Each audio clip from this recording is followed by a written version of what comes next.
إن الله يرزق من يشاء بغير حساب رب اشرح لي صدري ويسر لي أمري واحلل عقدة من لساني يفقه قولي واللهم ثبتنا عند الموت بلا إله إلا الله واللهم اجعلنا من الذين آمنوا وعملوا الصالحات وتواصوا بالحق وتواصوا بالصبر آمين يا رب العالمين ثم أما بعد.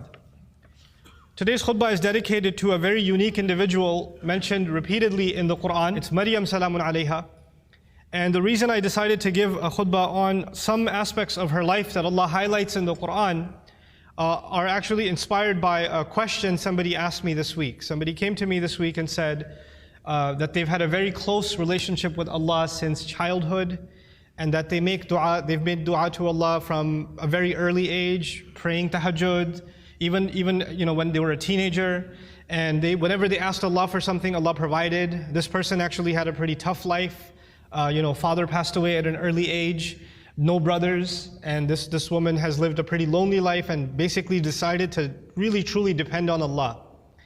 And so as she grew and developed in her years, she found that Allah miraculously answers her prayers. Every time she asks Allah for something, Allah has never left her prayer unanswered. So she developed this reliance and this closeness with Allah and would always turn back to Allah. She needs something, she goes and prays 2 rak'ahs and she makes dua to Allah.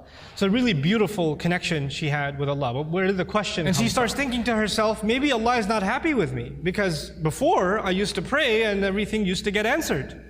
I've never had this problem before. Every time I had a need, I turned back to Allah and Allah solved my problem. But now I'm making dua after dua after dua, and I continue to beg Allah, and my problems are not getting solved, they're only getting worse. What could possibly be the reason? And in her mind, the reason was, I must have done something wrong. Allah must no longer be answering my prayers because somehow I've been disqualified. I'm not in Allah's good books anymore.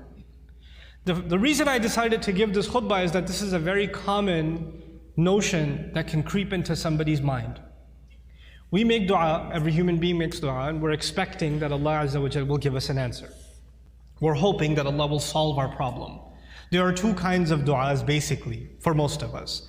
The one kind of dua, and I'm talking about the ones we make for ourselves. One kind of dua is we want a problem that we have right now to be solved.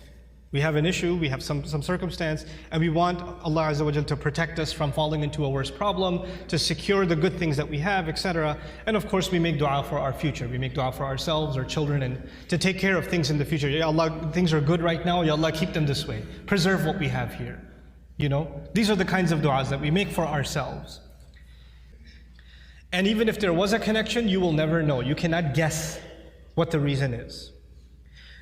You have the case of Nuh alayhi salam, who was a very loving father.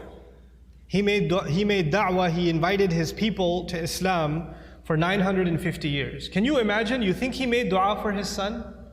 You think he made dua for his wife? All those years? Or he didn't care about them?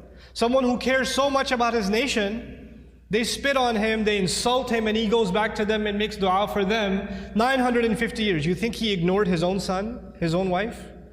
All those years of dua, and they didn't change. Isn't that the case? Does he blame himself? Yeah, maybe I didn't do something right. Or maybe Allah stopped listening to me. The reason I'm starting with that is people that were much better than we are. Much better than we are. They also had similar problems. There are parents in the audience that make dua for their kids.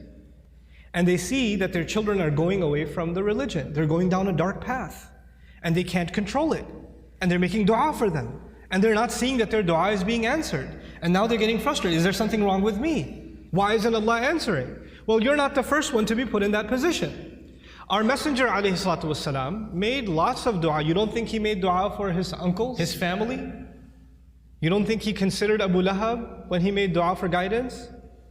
And if he did, despite all of that loving dua, Allah Azza wa Jalla will Himself tell him, إِنَّكَ لَا تَهْدِي مَنْ أَحْبَبْتَ. You don't get to guide who you love.